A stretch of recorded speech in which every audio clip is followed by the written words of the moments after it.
This is another episode of the Weekly InSalt. My name is Wade, episode 327. I'm here with Laura. She's on mute. Don't worry, there's a good excuse for that. We have a sound substitute today. Yeah, Kurt is not here today. He's down with the sickness. He is down with the sickness. So Ches is doing his best to sub I'm trying. I think we got through it now. So I got everybody unmuted. You're a little hot. You might want to dial yours down a little bit. I think Kurt turns his up because Kurt has kind of that lower voice. Yeah. Okay, is that better? Still a little hot. A little hot. Try again. Now, how's that? Yeah, it's still a little hot. Little hot, little. But yeah, you're getting there. Close. We go. Yeah, that's better. Much better. Yeah, so we're winging it today, We are. which is fine. Yep. Right. Wingman of sound is here. Yes. Picking up all the lady soundboards. Yeah. It makes no sense. Bad No. joke. Dude, we've got some interesting news that maybe it's a coincidence, maybe it's not a coincidence. I but think it is. last week we talked about a lovely place called By the Bucket.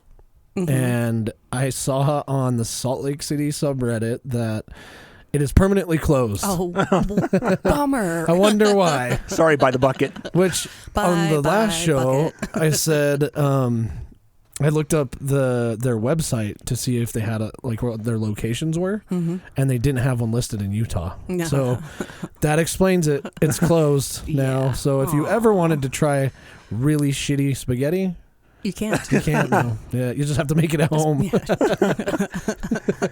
Overcook the noodles. Yeah. No spices. You're there. Just say, where else can we go get really shitty spaghetti now? I don't know.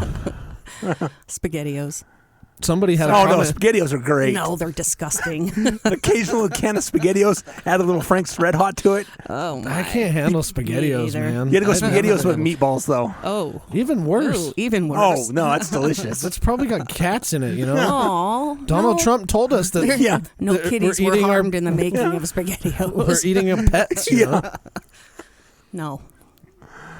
Yeah, it's definitely cat balls. Instead of Rocky Oh, my Mountain oysters. Oh, Come I on, can't. Laura. Yeah, you can. Oh, come on. It's an explicit show. oh no. I can't do Okay, it. well, on that subject, do you guys Cowballs? know what the challenge was that finally got Fear Factory finished, canceled? Fear Factor? Yeah, remember that TV show with Yeah, Joe Rogan? the You gross called it one? Fear Factory, which is Oh, a no, haunted okay, house sorry, in yeah, Utah. Fear Factory, yeah. Something somebody had to eat and died. I Was don't it? know. It wasn't Rocky Mountain oysters because they did that. No, What was it? What was it? drinking donkey semen. Oh, Yeah, that's just so that's a little gross. wild. Ugh. I mean, I guess she get quite a bit of money to be I on just the show, but Yeah, how's that horsey sauce taste? yeah. What is that horsey sauce really made of? Is it donkey sauce? No. Donkey sauce. Actually, donkey sauce, I think, is a. It's probably a hot sauce somewhere. No, that's Guy Fieri. That's his Guy Fieri's donkey sauce. I think you're gonna have to fact check yourself on that one. Guy Okay. Fieri seems like he might be a little bit of a douche as his TV personality, but Don't ruin my Arby's for me, man. oh yeah, Yeah. want me to ruin it Yes, for you? yeah. Just kidding, this won't ruin it. But for some reason, I guess we just have the best luck or the worst luck when it comes to Arby's. If you listen back a few episodes ago, you'll hear a story about the Arby's in Heber Yeah. that Laura and I had a A funny funny experience. experience at. And I had a weird one yesterday when I went to Arby's. So right here we go. Oh, it is donkey sauce. What are the Fact-checked it ingredients? Keep himself going correct. down. Keep scrolling down on that bad boy. Two heads of garlic. Wow. Wow. Yeah, I've made it. It's 1 cup of mayo, 1 teaspoon yellow mustard, and 4 dashes of Worcestershire. And I- olive oil. Wash your sister. Yep, wash your sister sauce, Yeah, as Guy calls it. yeah. So So when I'm driving back home, and I'm like, I've got a little while before I'm going to eat later. Maybe I should stop at Arby's. And sometimes I don't mind going through the drive-thru, but I just wanted to get my Arby's and eat it, and then go on my way. I had some time to waste, so I went inside, which Apparently now, if you go inside a fast food restaurant other than McDonald's, it's just basically a place for senior citizens to hang out.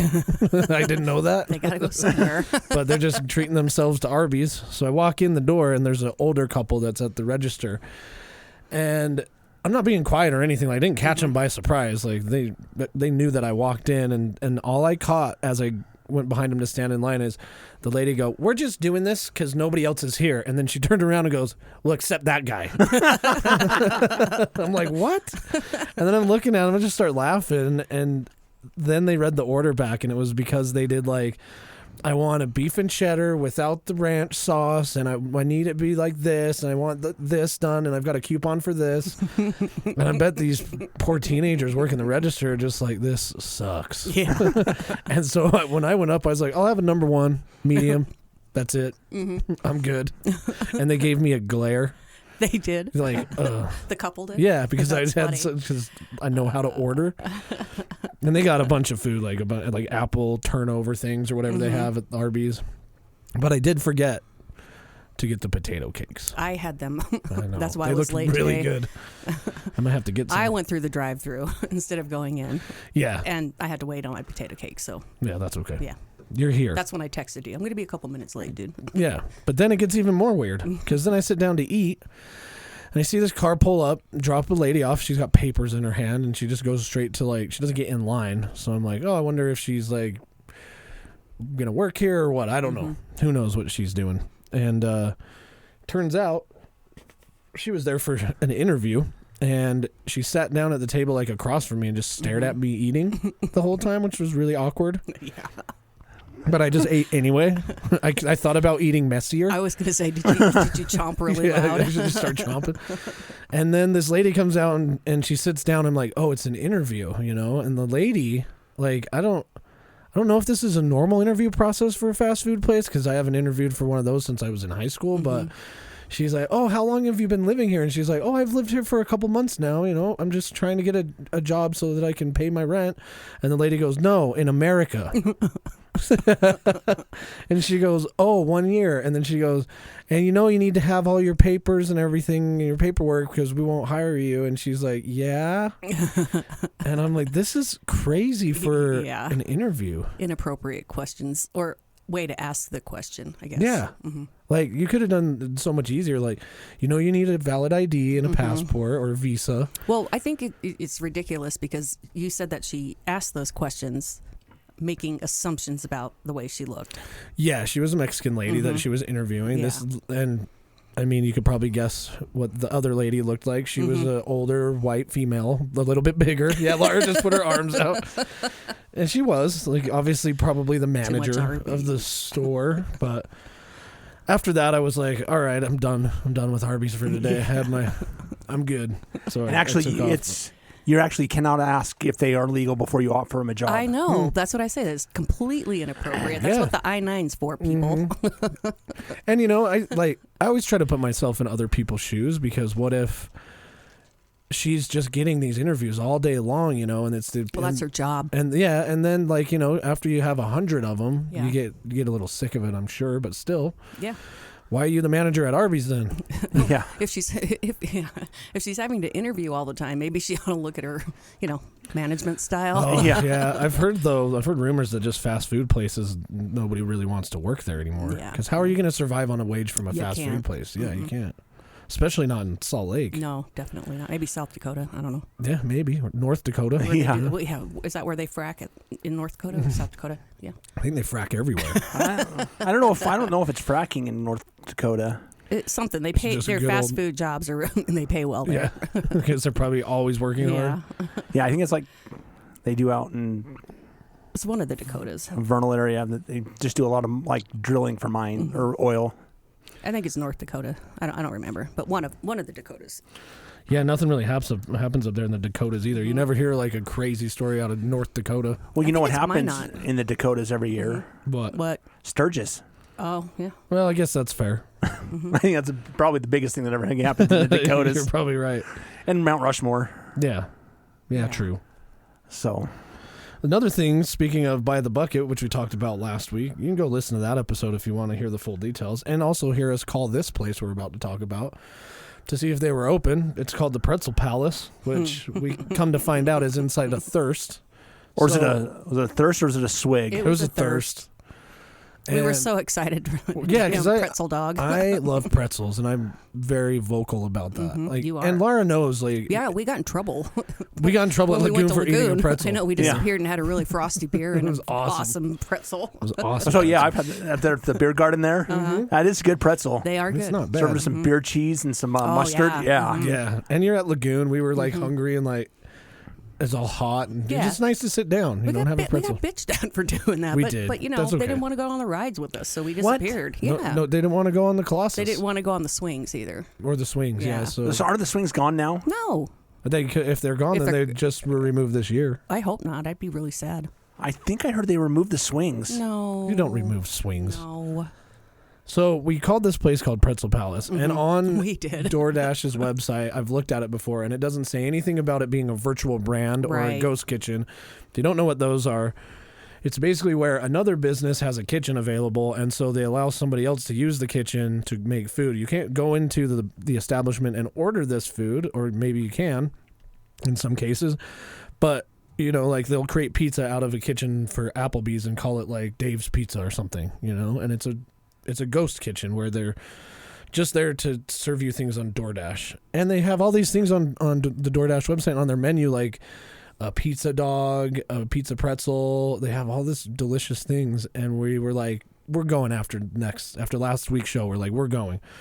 So we get all the way out there and we find out that this place, Thirst already, is drive-through only. So you can't even go inside. Yeah, we all get 4 cars parked. 4 cars parked there and we can't go inside. Nope. And so we're not going to go through the drive-thru, so we left. But Laura, you ended up going through the drive-thru. How was that experience? It was weird. It's the first drive-thru I've been that there's not actually a speaker there, so you have to read the menu before you drive up to the window. So you could drive up to the window? And then you order at the window. And so I'm looking for a specific thing that was on the online menu. Yeah, it was like the pretzel pizza dog? Yeah, the pretzel dog with cheese. Okay, yeah. Yeah. So I pull up to the window. I'm like, can I get a pretzel dog with cheese? She says, no, we don't have those here. And I'm like, well, what do you have? Yeah. She said, we just have the regular pretzel dog. You can have it with mustard or ketchup. Which is like, totally different than what their right. website said, or what DoorDash or their website said. Yeah. I will say that the bonus about that place is you get a free bag of popcorn. Yeah. If you want it. You don't have to take it. They just give you popcorn. Here, have some unhealthy with your unhealthy. So I could tell it's like a family-owned place because their kids, I hope they were of legal age to work, were working. Yeah.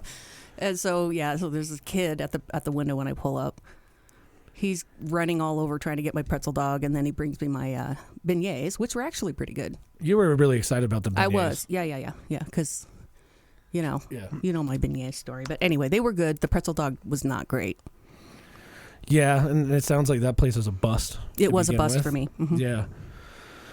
So what we ended up doing, I think, to complete the story is that we made an audible and we went to, you had something else to do. You had to prepare for work and go shopping for work and stuff. You were in the office that week. Yeah. But we decided that we were going to try this place that I've been eyeballing for a minute called Two Hands Corn Dogs. And it's Korean style. And I say that because when you tell somebody that you're going to have a corn dog, and I'll use Kurt as an example because he did this. And I love Kurt, but I tried to prepare him. I said they're Korean corn dogs, so they're not normal American corn dogs. Like if you're thinking State Fair corn dog, you're not getting that. It's going to be probably a sweet flavor profile, a little bit sweeter than we're used to because Koreans love their sugar. And there's going to be weird things on it, like I think they top it with like those flaming hot Cheetos that they crush up or something. And kind of reminds me of like an Altajitos, which is like a Mexican street food place that has ice cream. It's like a Mexican snack shop. Yeah. It's kind of similar to that. So we went there and I got a potato crusted corn dog, which is awesome. That sounds good. And then I got what was the other one that she recommended we try? We got 2 of them. You got the potato one? Potato and then I think it was their signature one, wasn't it? Yeah, like their Two Hands corn dog, signature corn dog. And I thought they were really good. And I'm like, Kurt, what do you think? He's like, nah. I wouldn't come. He takes a bite and he goes, "This is so unhealthy," and I'm like, "It's just deep fried corn dogs, dude. Yeah, this is definitely." And he's like, "This just is high school food." And I said, "Well, if you came back, would you try something else?" He's like, "Yeah, the normal corn dog." And I'm like, "So you were ready for a normal corn dog?"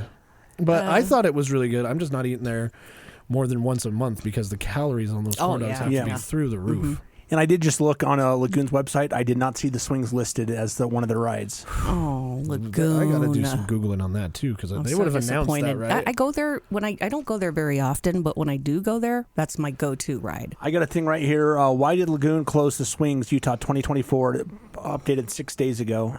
And what does it say? It's a TikTok thing, so I don't know how to work TikTok. Oh, yeah, I see it, too. Oh, Lagoon Mom's Facebook group. Wow. Do I even want to click that? Yeah. It's going to make me log in, so it's going to have to not. Yeah, I see that one right below it on the mom's group. Let's see, but they're quietly retired. Oh, they closed the log flume too. It sounds like, yeah. Yeah. Well, that ride sucked anyway.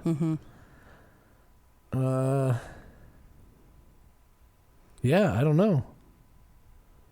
I haven't been on the new ride yet, but I've heard that it's okay. Yeah, a lot of new technology. Yeah, when I went to Lagoon this year, the line was forever long, and I'm like, no, not gonna.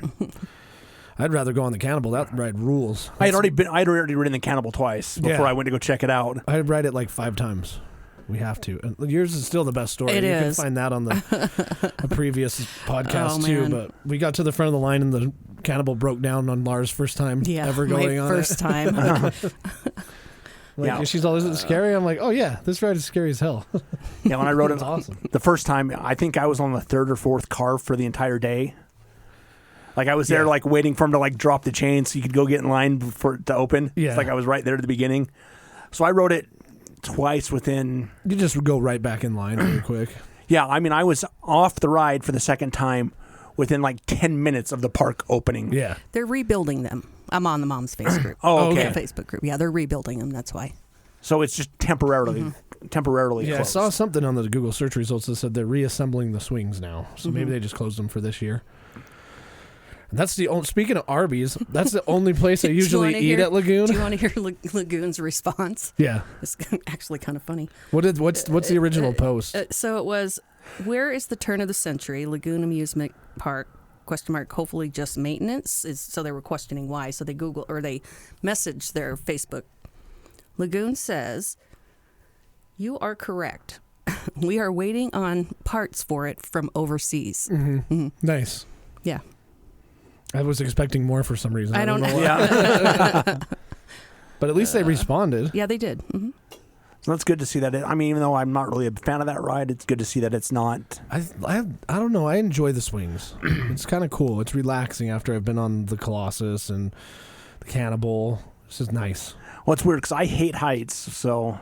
I'm not a fan of heights either, but that doesn't, they don't really scare me on rides for some reason. But yeah, that's the only ride that heights really kind of bother me on. You put me on the edge of Angel's Landing in Zions National Park, and I can't get within 3 feet of the edge of the cliff. I can't come within 10 feet. 3 feet's probably even a life for me. There's some people that will walk right up and sit on the edge, and I'm like, just something in my body tells me that being that close to death is just not a good idea, and I can't do it. I physically can't bring myself to do it. Oh, but other things are going to take me that close to death. No problem. No problem at all, man. I'm an adrenaline junkie. I raced go-karts. I did all that stuff. Skydiving, easy.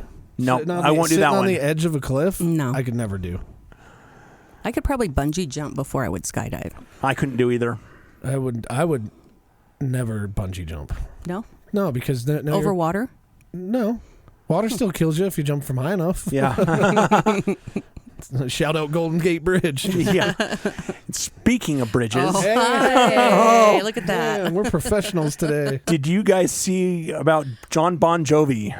I haven't heard anything I have heard about this. Yeah. this. I heard a joke version of it. So John Bon Jovi was filming a music video on September 10th when he helped to save a woman who was getting ready to jump off of this bridge. He saw her, he went over and started talking to her and talked her back over the rail.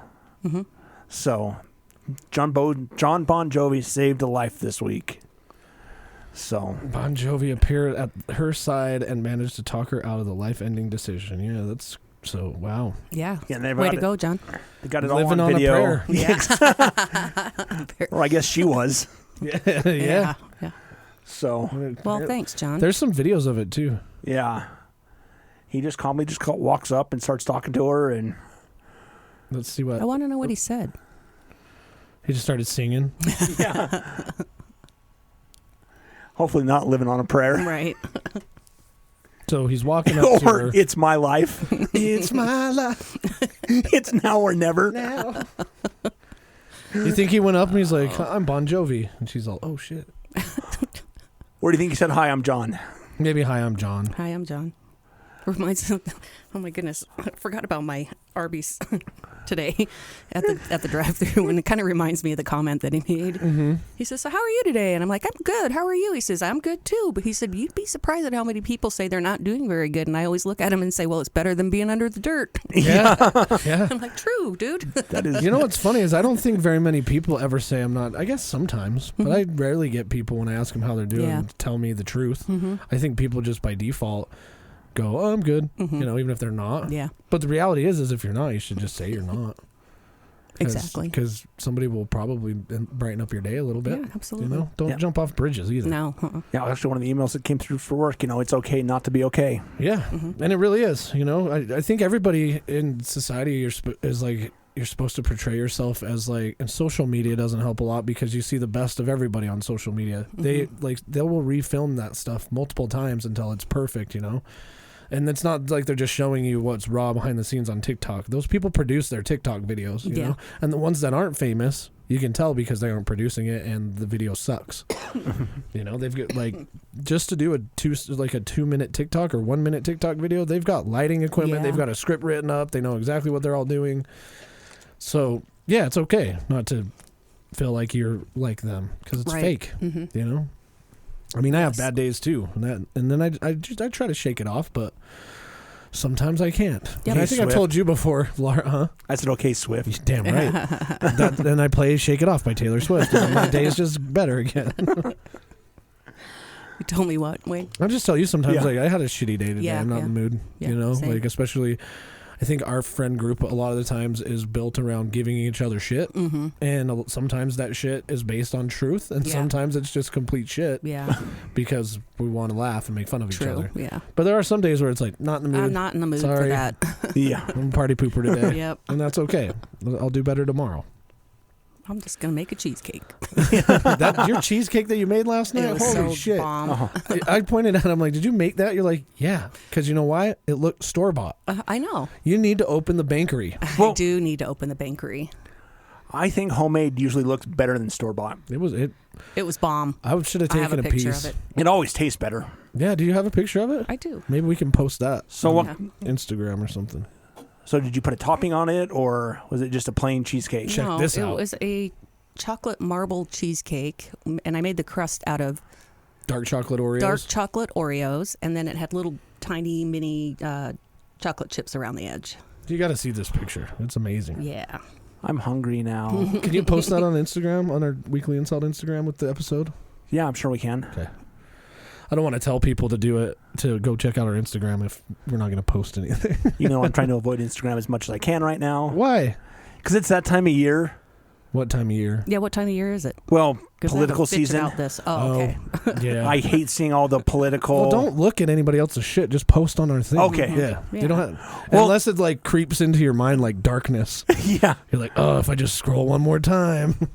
Yeah, it's like, I hate both sides. Do you have the picture of it? I just texted it to you Oh, guys. okay. Yeah. Okay. Yeah. I thought you were just going to show us your phone. No. No. No. She doesn't want us to see what other pictures she's It's like, yeah, let's put them up on the big screen. Nope. That's funny. But anyway, that cheesecake was awesome. It was. It was very awesome. I've got something. We don't have enough time. Maybe we can go to break. Okay. But I watched something yesterday. I'll just lead into it, but it's called the GeoGuessr. Ooh, just got your picture. Yep. Oh, it made me want cheesecake. And you know me, I don't have a sweet tooth. And You like for don't some eat reason, you sweets. get me to get a sweet tooth. Yeah. Yeah, I'm not a big cheesecake fan, but It was so good. that looks incredible. I want You even have it in a box that makes it I look do. I store-bought. buy the boxes in bulk from Amazon. Yeah. I always try to put one. What I make, okay, so story, I make cakes for everybody's birthday, just about. Yeah. And I ask them what they like and what they want. So I'll just make it. And then I decided one day I should buy the boxes and put them in there. And then I put little stickers on them and I write my initials. And It's easier to transport it too. Yeah. We mentioned something just a second ago that I'll give the listeners context to if they don't know. There's a building in Midvale that used to be a bank, and it's sitting there vacant. No businesses are in it. Gorgeous I think there's like an building. apartment upstairs, but it's 2 stories. And it's got an old bank vault in it. So Laura and I the have vault's joked, gone now, but yeah. but it didn't have like the bank doors still in there. or I don't something know. like that? I think they took the vault out, but is what I heard. Bummer. But it was a bank. So we've made the joke saying Laura should buy that building and open her own bake shop and call it the Bankery. I still want to. It's still sitting there available. Yeah. Looking for investors. If you're interested, I bake really well. Yes. She does. Yeah. So yes, support the Bankery on Kickstarter. Just kidding. Yeah. So that's the context for that. yeah. The thing that I'll lead into is I watched there's a game called GeoGuessr. And I thought that more people had heard about it, but you guys hadn't heard about I it. So hadn't. to let you guys know what it is, the listeners, it's a game that was made by a developer. He was messing around with the Google Street View API, so you can make commands and calls to that on the back end and use the Street View in your own applications and things like that. And he came up with a game where it picks a random place in the world and drops a pin. I think there's more to it than that. Like you can tell it where, like you can make a list of locations. But it'll drop a pin and it will show you the Street View. And then you have 1 minute to look around Street View and try to figure out where you are in the world. It is hard. It's very hard. So there was a world championship for this yesterday where the greatest GeoGuessr players in the world came and competed to see who would be the GeoGuessr world champion of 2024. And we'll get into a little bit more of that after the break, but it was insane. These guys are crazy. Yeah. And like almost precise too. They're like, yeah. Within 30 Yeah. miles. Oh, yeah. Some of them are hit it think like that my- right on. My best was 893 miles away. Yeah. Yeah, we'll watch some of it, a little bit of it, and see if we can find some of those crazy ones that they do. The guy that's commentating, his name is Rainbolt. His GeoGuessr username is Rainbolt. But he doesn't even compete anymore because he's so good that within the first milliseconds of seeing the picture, he can tell you which country it's in. That's crazy. Yeah. What? Yeah. Like milliseconds. And we can look that guy up too. He's crazy good. But yeah, we'll take a quick break and then we'll be back with some GeoGuessr and some other fun things.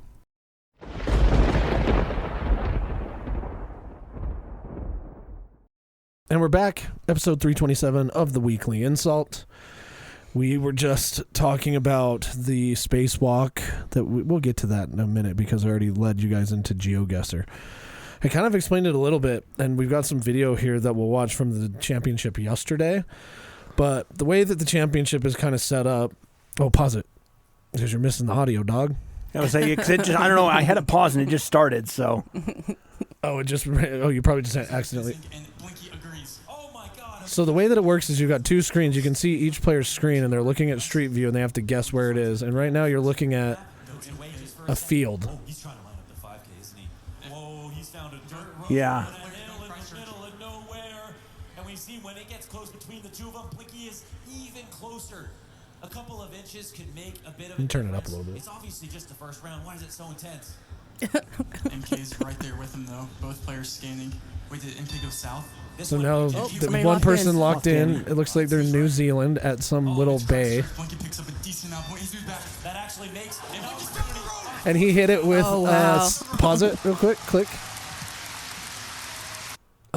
So pause it. Okay. So Blinky, he's on the left side. He's one of the players. MK's the other player. Blinky found the area and was 173 meters away, and the other guy, MK was 170, or it was 15 kilometers away, and Blinky was 173 meters from the actual picture. it's like 600 feet. Yeah.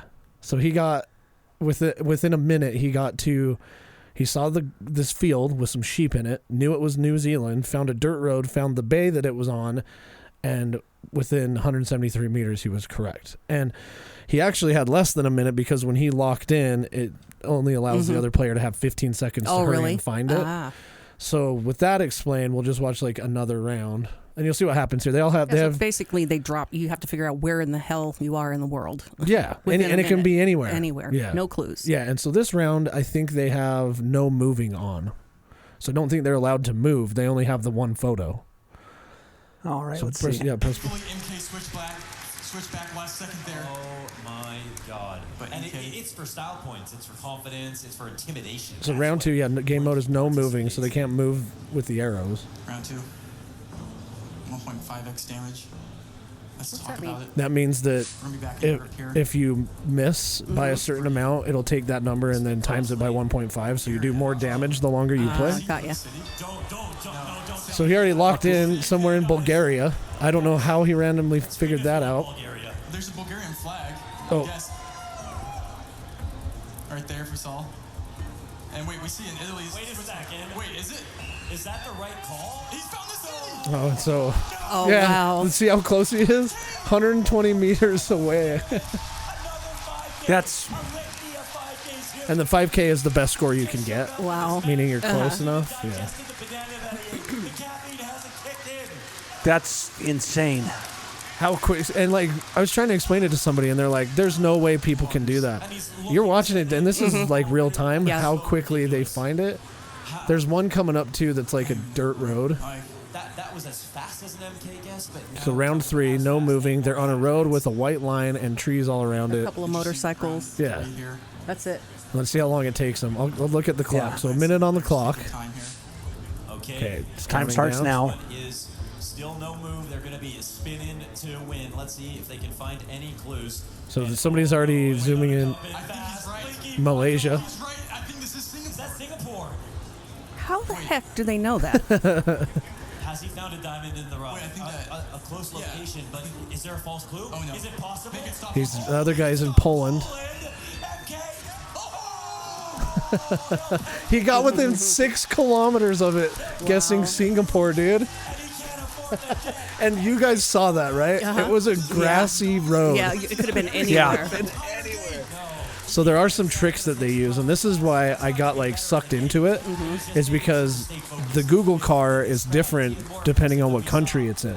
So you can get a clue off of the Google car, and then the lines in the road are different, and the side of the road you drive on is different. And then Oh, true. power poles usually will have a province code or something like that. Yeah. So they have little tricks, but that's so fast. And I think like if you look straight down on Google Maps, that's where the copyright of the picture is, and so you can get some information on Yeah. the copyright. But if you go ahead in the video a little bit, Ches, like it should show you. If you go a little bit to like the last round, keep going. No, not at all.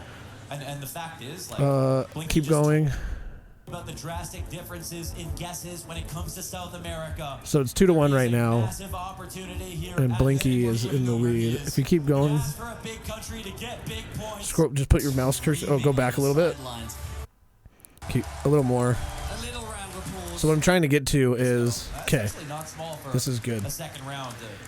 So they hit this point where they're tied up, and it's the last game. And when you get to the last game, game 5, you get to something called NMPZ, which is no moving, no panning, and no zooming. So you literally You just have get to stand there and you look? literally get an image, and you have to guess and watch Wow. this shit. So this is round 3, and no panning, moving, or zooming. And this is just a gravel road Now. with trees in the background. They've And got a mountains minute. in the background. Yeah. It's like South America, maybe? No, I don't like that. And they can't move their screen. They can't pan. So hard. I gotta guess can't Colorado. I was watching that and it Well, looked it looks like there's some pretty tall trees. I don't know. confused. We're not getting any road lines. We're just looking off into the distance, seeing the mountains. Of course, you can get the hemisphere, you can get the general region, but still there's. You have a compass, so you can kind of tell which I don't know. hemisphere you're in. I almost wanted to go Malay, and then I wanted to go Peru, and then I wanted to go. Obviously, this is NMPZ, folks. I think this one is in Chile. I think. For guesses, Paul. Oh no, I think he puts like Where's a. Blinky? MK is floating. He put himself in the middle of the ocean, so basically he doesn't know which country it is, but he's putting it in the ocean to get the best possible score. 4 countries. No, he is literally off. He's in the swim water. right Thinks now. it's Asia. Blinky thinks it's South America. Where is it? Last time he had the flotation device. This time, Willa kick in Blinky. Who's right? They're so far apart. If one person is right, this could be a 2-round game from now.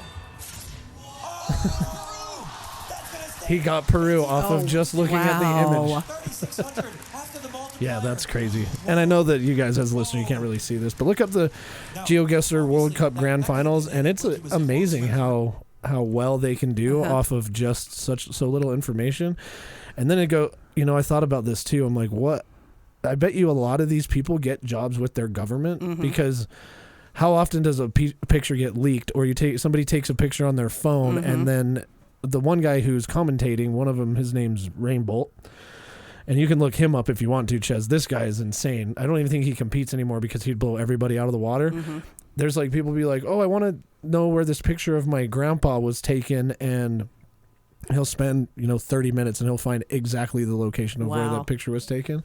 So they probably get contracted by their governments to be like, we want to know where these pictures are taken, like of a prominent figure, or like somebody who's maybe spy pictures. Yeah, spy pictures, anything. But it is amazing, and you can go try that for free if you guys think you're good at your geography and you think you can go to GeoGuessr.com. Because I GeoGuessed the app on my phone and played for 20 minutes maybe. Yeah, and if you play longer, you get better. You can pick where you want to play. World, I did US. Yep. And the closest I got, and the only reason I got that close is because I panned around and saw a school name, and it said Austin something something. Yeah. I'm like, oh, I'm in Austin. Yeah. And then if you want 35 miles, but if you want to, you could about 1,000 drive miles. around the roads and see if you can find the street names and zoom in on the map and you can find the street. Yeah. So if you enjoy things like that, try it out. I did figure out that the manhole covers have letters on them, and I couldn't figure out what they meant yet. So. Yeah. And if you Googled it to see that, it probably would be a hint, like the city in a certain state. And that's only for the U.S. These guys are doing the world, which is even more incredible because you have to memorize what the telephone poles look like in Brazil and Thailand, and what the license plates are like, and some of them can even read other languages, so it gives them an advantage. Like I think that Blinky guy can read Thai. Oh wow! So anything in Thailand, like he gets an advantage from. But you can also, if you can't read it, you get used to the letter styling. It's just crazy that that's a sport. Basically. Yeah. And how many spectators were in the audience I was watching it on YouTube, and just the YouTube live stream was 67,000 people. Wow. Yeah. And I don't know how many were at the actual live event, but they're in Stockholm at the Stockholm City Hall. So to get there, you'd have to be expensive. You'd have to be rich.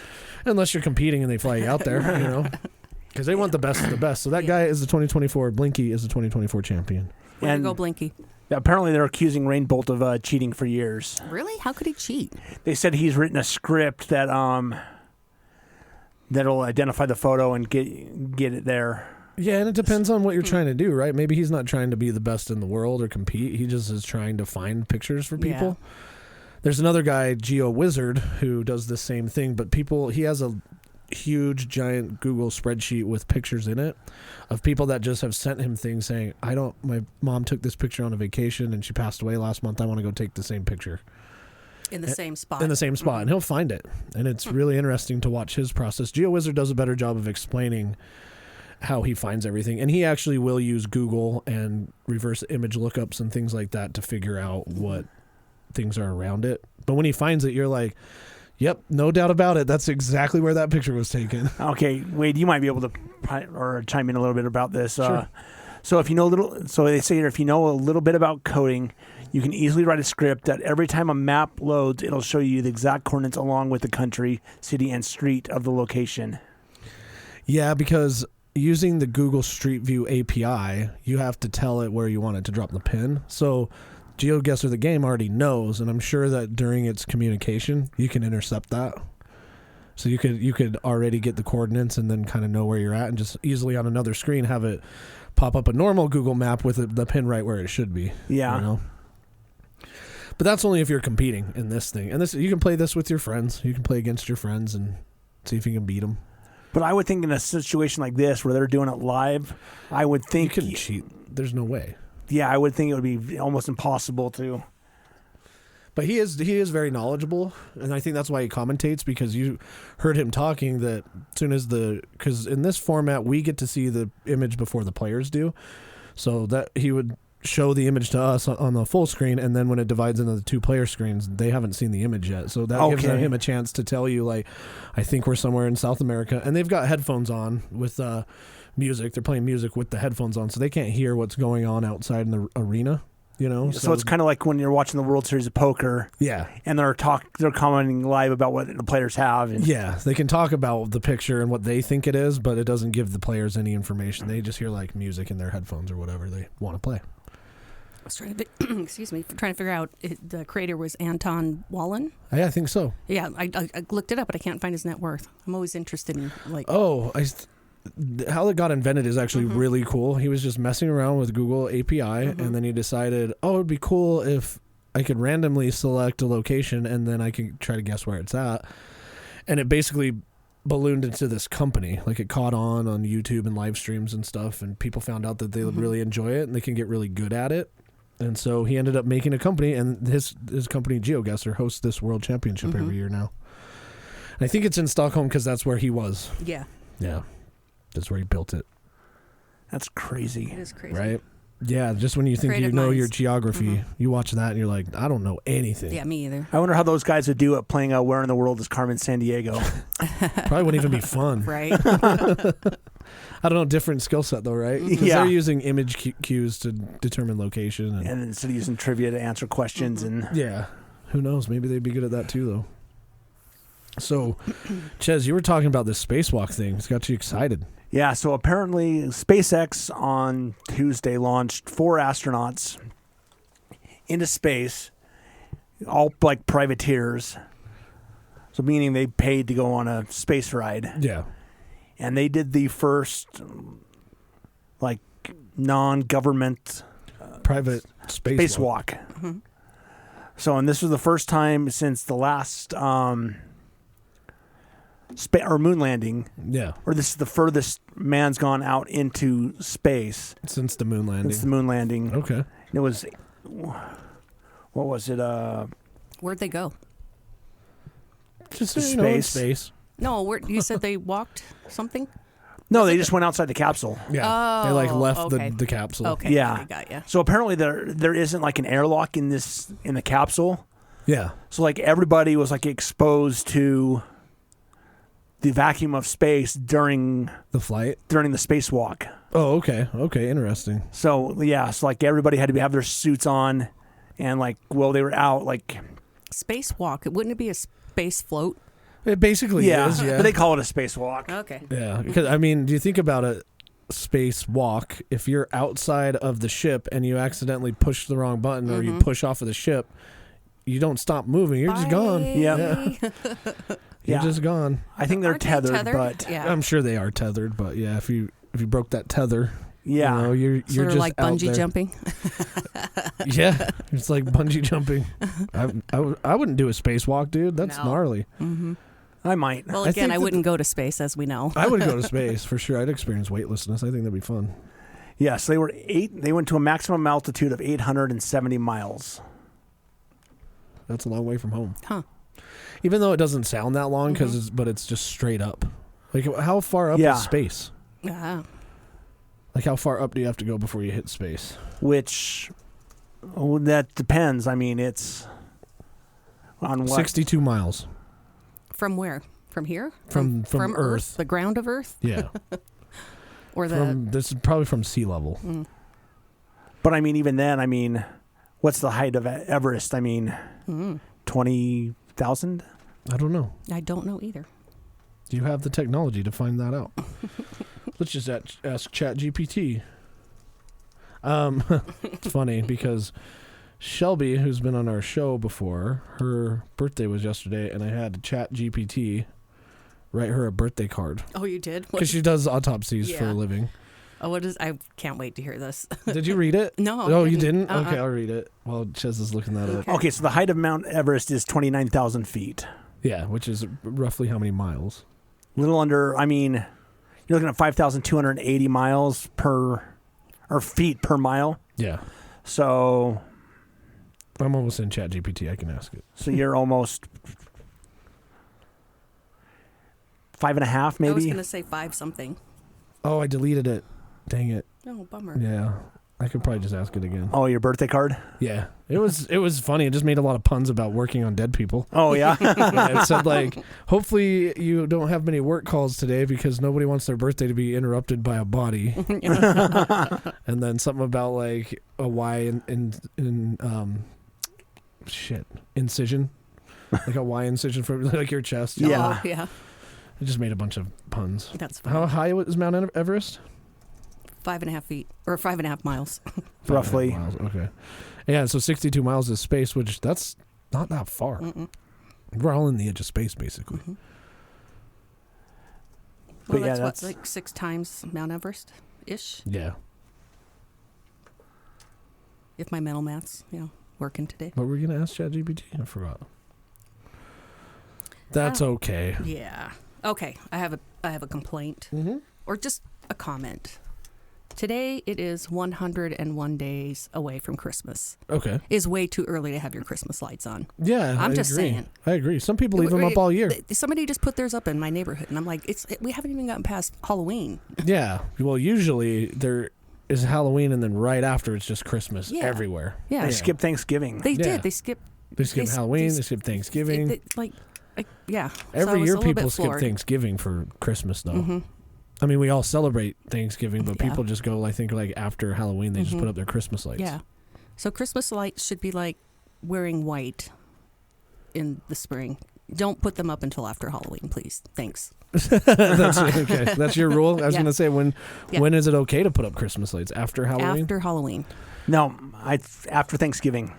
I think after Thanksgiving, but I could get why people put them up earlier because they're probably a pain in the ass. Yeah, I can see that with the weather. I can see maybe putting them up, but not turning them on until after Yeah. Thanksgiving. Yeah. A lot of people are doing that. Those built-in lights now, Yeah, where I you thought have them about on your house all the time. The jellyfish where you Yeah, can change it up. And People turn them to red for like the U games, or Yeah. orange during Halloween. And yeah, we're now approaching my most unfavorite time of the year, which Same. is pumpkin spice season. Oh, it's already started. If I have to hear about pumpkin spice shit, this is like some new thing that everybody's crazy about because pumpkin spice, I'm going to That's lose funny. I think Starbucks started it like 3 weeks ago. I'm sure they did. As soon as it, like, you just get that slight hint that it's fall or getting close to fall, they're like, Yeah. oh, pumpkin spice time, break it out of the Yep. storage container. I'm sure here soon it's just going to be available year round. I think some places do pumpkin spice stuff Can't you- year round. Can't you buy the creamer at the store? I think you Yeah. can Probably. all Yeah. the time. I've Although- never been a fan of pumpkin spice. Me either. I will say, I do love like pumpkin pie and Nah. like Nope. pumpkin chocolate chip cookies. Those I can tolerate because they have chocolate in them. Yeah. I think I could probably tolerate them, Yeah. but I still would just rather have a regular chocolate chip Me cookie. too. Or a handful of chocolate chips. Maybe I'm works, just too. not a fan of pumpkin. I'm not a things. fan of pumpkin. Yeah. Although I do make a pretty good pumpkin cheesecake. I do. I Yeah. will. Yeah, I mean, any cheesecake Yeah. you make is going to be awesome. We found that out yesterday. But I am a fan of Thanksgiving. That's one of my favorite holidays because I like to cook. Yeah. And I also like what my family normally has during, Thanksgiving. We have like a ham and we get funeral potatoes, Right. which are awesome. Nobody hates those. Speaking of which, when you're bringing up the funeral potatoes, Yeah. we've still got to get that going with We the. still have to. Every the time I indus- bring it up, I think about it. Yeah, with This Is the Place. Yeah. I don't Have know our- why they're pushing it so hard, man. We're going to win anyway. No kidding. Gauntlet thrown. All right. Yeah. We'll have to schedule that. So if you guys are listening, reach out to us. Yeah, we'll get it scheduled. Let's get this going. We got a trophy sitting right down here for the winner. Yeah. But then we have to do another competition too, so that the trophy can move around instead of just Yeah. sit in one place. It's dusty. It is dusty. It has been. It's been. They're really difficult to organize, though. I don't think have we talked about on the show how much work it is? Yeah, it is a lot of work. Yeah. Because we first of all have to find 3 judges that are going to be non-biased. So instantly we can't have like One of us be a judge. Yeah, one of us be a judge or a really good friend of ours, or whatever. And then you have to conceal the dishes from people, the judges or whatever. So they have to be isolated somewhere while we prepare everything so that they don't know which is which. And of course you can't have somebody who is a judge who might have had your funeral potatoes in the future, or else they're going to be biased to know immediately. Yeah. Just like on Beat Bobby Flay. That's why I think that like a lot of times Bobby Flay wins, because he always throws like Calabrian chilies in something. And they know that Bobby Flay cooks with chilies. And they all know Bobby Flay, all the high level people that, Yeah. But it's a lot of work to find 3 judges, set it up, and then usually, since everybody's here, it's a good excuse to record a podcast on the second half of the show and talk a little bit before in the first half about what's going on and what we think's going to happen, and then the second half reveal what did happen. Exactly. I was going to say that's what we normally do. Judge are down here recording. I mean, Well, everyone's, the competitors are upstairs and then, finishing up. On top of it. And then we get to taste what's left over. Yeah. But then I get my kitchen destroyed. Absolutely. And so, it's definitely a big event, but I'm down to do it. Maybe we do a barbecue where everybody can just... just start doing all outdoor stuff. Or you just bring your food, everything's already pre-cooked and... I think we talked about doing that, but the food is best tasted right when it's done. I enjoy watching the prep part and throwing the dishes together. Yeah. Well, with funeral potatoes, what you can do, depending on how you cook them, is you could just assemble it in a baking sheet and then just bake it. Yeah. Here. Yeah. Whatever. But these are all details we'll have to work out with them. But that might be difficult if one person needs to bake at 350 and another person needs to bake at 400. Yeah. Mm-hmm. Then we'd have to do it at Laura's house. Oh, let's put it in a smoker. Yeah, you could. And that's another thing that makes this so difficult is when you and Kurt did the chicken tortilla soup. I went over to Kurt's house 3 different times while he was developing the recipe, and you practiced it multiple times too before, because you want to refresh your memory of the recipe you want to make, and then make that recipe and make it the best possible way you can. So for a month, you guys were solely focused on chicken tortilla soup. Yeah. And you both had very different renditions of that. They were both good. One was very rustic, and I think you played well to the judges during that one, because when I think of chicken tortilla soup, I think of bigger chunks of chicken and the clearer broth, and you had that, and Kurt went fancy with it, which was also delicious. Oh, yeah. I mean, it was just a totally different preparation. Both tasted amazing. They did. I'm glad I wasn't a judge for that one. Yeah, I mean, I went more traditional. Kurt went more modern. Modern plating and. Yeah, I'd take a bowl of each one of them right now. Yeah, I had Arby's when I got here. Let's call somebody and ask about chicken tortilla soup. Let's do. Where can we go get a bowl of chicken tortilla soup right now? Yeah. And then the other one, I wanted to do a chicken teriyaki. That was going to be my dish for it, because I don't think I ever got to the point where I really cooked, did I? No. You were supposed to, and then things happened. And well, things always happen. They do. Sure. And it was a lot, because we were talking about maybe trying to do that once a month, and we realized really quickly that that's just not going to happen, because you need, I think at a minimum we had 3 judges here, all the people from the podcast, so now we're up to 7 or 8 people, and then we had 2 additional people here to move lighting around and record things. Well, I mean, but the last time, Laura wasn't really on the show. Yeah, you were just here helping. I was, I was sous chef, I think. Yeah, because played, and that's the cool way of doing it. But I think also we live streamed a little bit of it before. And then we realized that you can't really do that. Luckily, the judges for your guys' chicken tortilla soup thing weren't on social media to look at. Well, yeah, because they were down here recording. Yeah. We were trying to live stream for you guys what was going on while it was happening, and maybe we could still do that, but you always run the risk that a judge is going to be scrolling through Instagram and see that you're live streaming. Right. We'll just have to take their phones from them. Well, we can't take them from them before they get here. True. Yeah, that's true. Yeah. So see, this is the logistical nightmare. Yeah, it is. But it's fun. I mean, and the end content is always cool. The lady at the trophy shop when we went there to buy the trophy, and I told you guys I was going to get a ridiculously large trophy for this dumb cooking competition. She was amazed. She's like, "You guys just do this for fun?" Yeah. How many trophies do you want? Just the one. We only need one. It just goes with the winner, whoever. Yep. And then we tried to do it once a quarter, and then that didn't even. It's just too much work. I don't even think that happened, did it? I'm thinking that we could do one a year, maybe. I think one a year. Yeah. And just make it a big deal, because the month leading up to that is just a nightmare of communication and working through finding people that aren't going to be biased. And we always try to find at least somebody who works at a restaurant, It's nice to have a chef. Well, it is close to funeral potato season. It is.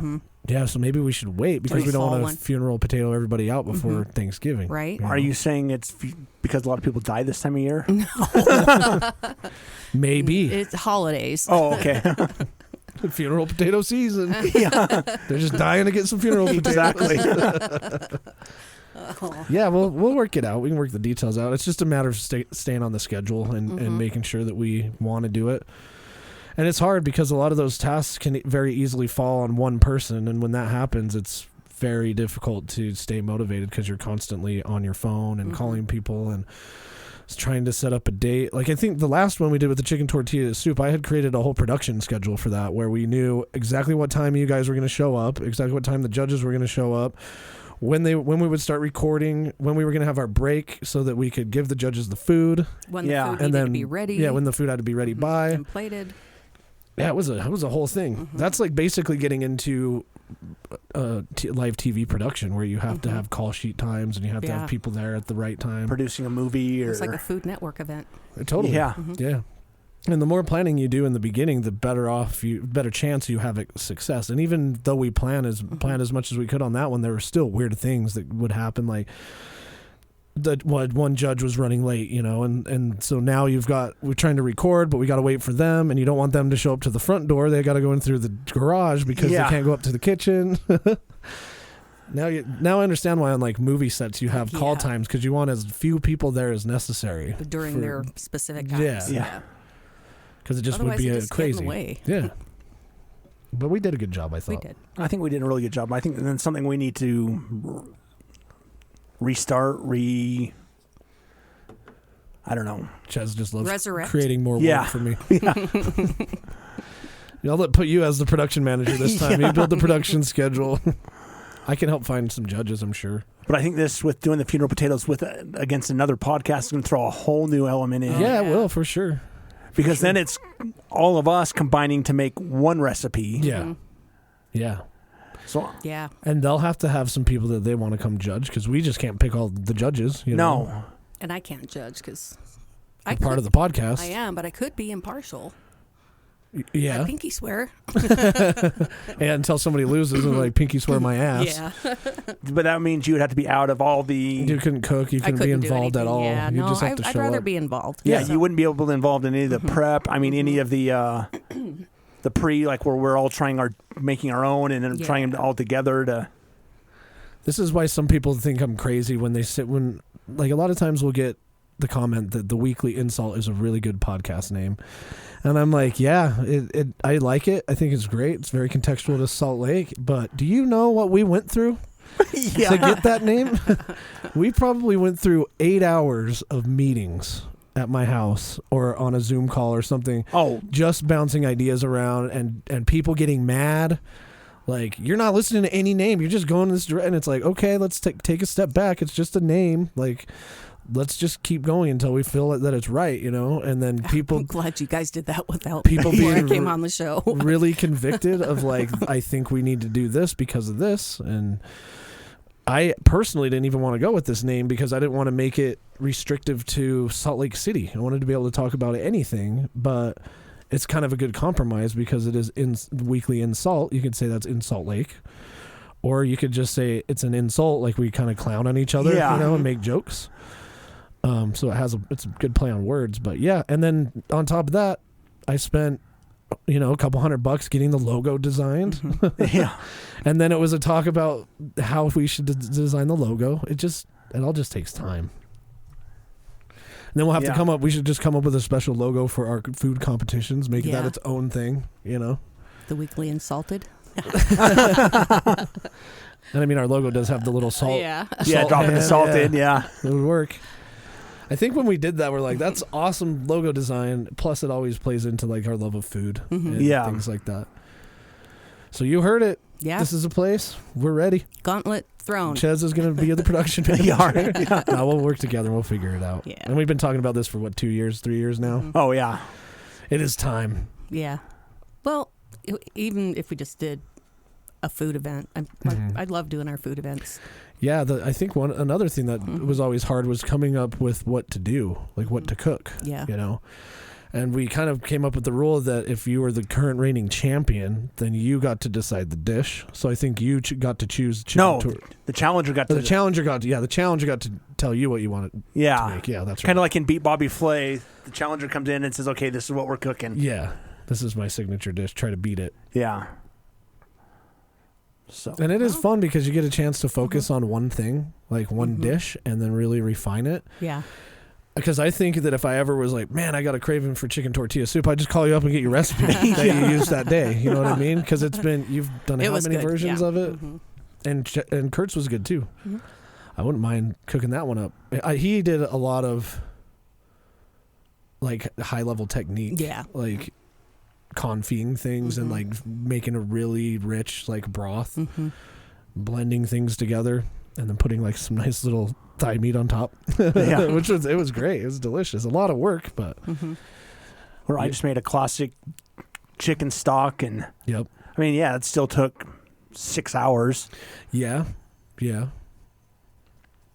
See, and there's so many things with like funeral potatoes. Do you parboil your potatoes? Does that change the texture at the end? Do you add like maybe some sour cream to get a little tanginess in there? Maybe some that Hatch green chilies. Maybe, yeah.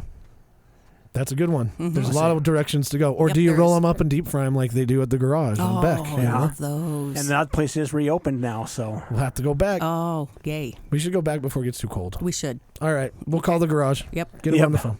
all right. Hey, you guys open? And then we'll go down there. They'll be like, we don't have pretzels. Damn it. Sorry, we're out of funeral potatoes today. Yeah, right? We only have the habanero ones, and Lara's over there dying. Oh, man. It reminded me of our other Arby's story. They were out of roast beef. Got you. Yeah. Don't care if you go somewhere else. We're out of roast beef. Got your back like a lobotomy. That guy was wild, man. Well, you all have a good week. Yeah. Stay warm. It's starting to get cold. Actually, I think the temperature's going to go back up for a little bit. Looks like I think there it's might going be. to drop this week. I think there is some rain coming in tomorrow. Well, Yeah. for those The gardeners, just 15th. watch out for the frost. It's coming Yep. soon. Freeze warning already happened up at Snowbird and Brighton, places like that. So winter is coming. Yeah, we'll catch you next week. This has been your weekly insult. I don't know how to feel, Chaz, because now we're committed. I don't know how I feel about all of the things going through my head about how much work this is going to be. It'll be worth it. But it'll be worth. We'll do it. Well, just coming up with the recipe. I think we could probably get 3 chefs as judges. We know enough people. Yeah. Yeah. Maybe we can ask some of the chefs to see if they can throw around some of their friends or something. Yeah.